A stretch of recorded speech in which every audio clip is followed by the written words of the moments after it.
ஹலால்ல நீங்க சொல்லக்கூடிய விஷயங்கள், அதாவது பன்றி கறி சாப்பிடக்கூடாது, ஏன் சாப்பிடக்கூடாது? பன்றியை பத்தி நீங்க சொல்லணும்னா சயின்டிபிக்காவும் நம்ம பேசுவோம். முதல்ல பன்றிக்கு 4 விதமான குணாதிசயங்கள் உண்டு. 2ஆம் உலக போருக்கு முன்னால வரைக்கும் மனிதர்கள் தன்னுடைய இயற்கை உபாதைகளை கழிக்கிறதுக்காக டாய்லெட் போக வேண்டிய கட்டாயத்துல இருந்தான்.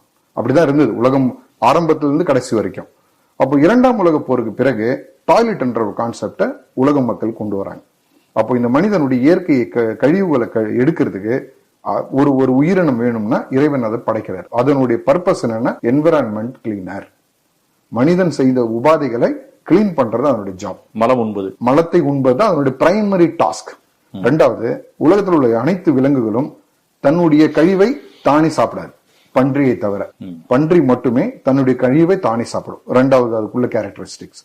3வது கேரக்டரிஸ்டிக்ஸ், அதுக்குள்ள உள்ள குடல் புழின்னு சொல்லக்கூடிய வார்ம் 1000 டிகிரி நீங்க செல்சியஸ்ல சூடுபடுத்தினாலும், கொதிநிலை கொண்டு வந்தாலும், இல்ல 10,000 டிகிரி நீங்க கொதிநிலை கொண்டு வந்தாலும் அந்த வார்ம்ஸ் அழியாது. அது குடலுக்குள்ள போச்சுன்னா அது குடல் புழுக்களாக மனிதனுக்கு உபாதைகள் ஏற்படுத்தும். ஒரே மிருகம் உலகத்துல சாப்பிட்டு 30 நிமிடங்கள்ல செரிமானம் ஆயிடும்.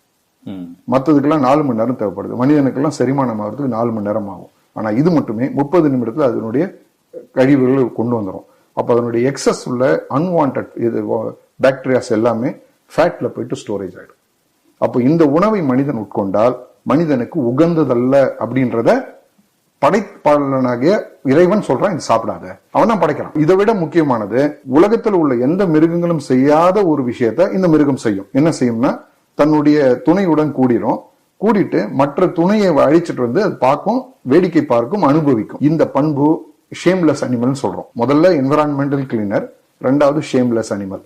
இதை உண்ணும் போது மனிதனுக்கு இது போல வெட்கம் என்பது மறைந்து விடும் என்றது சயின்டிபிக்கா நிறைய ப்ரூஃப் இருக்கு. சூடு சொல்ல இருக்காதுன்றீங்க. இருக்காது. இப்ப நீங்க சொன்னீங்க கரும்பணிகள் ஒரு விஷயம் இருக்கு. இந்த வெள்ளை பணிகள் இருப்பாங்க, அவங்க அதை வளர்க்குறாங்க. ஆமா, வளர்ப்பு முறையில வளர்க்குறாங்க, அது இயற்கை மூலமாக வளர்க்க செய்யும். இப்ப சொன்ன அத்தனை கேரக்டரிஸ்டிக்ஸும் அந்த ஃபார்ம்ல வளர்க்கிற பண்டியும் செய்யும். அப்போ இது shameless animal, is environmental cleaner.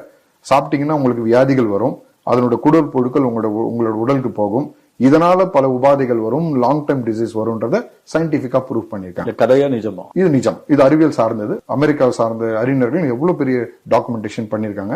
ஒரு இண்டெக்ஸை போட்டிருக்காங்க, பிக் இண்டெக்ஸ்னு ஒரு இண்டெக்ஸை போட்டிருக்காங்க. பன்றியின் மூலமாக வரக்கூடிய நோய்களை பத்தி விளக்கமா தெளிவாக நிறைய விஷயங்களுக்கு.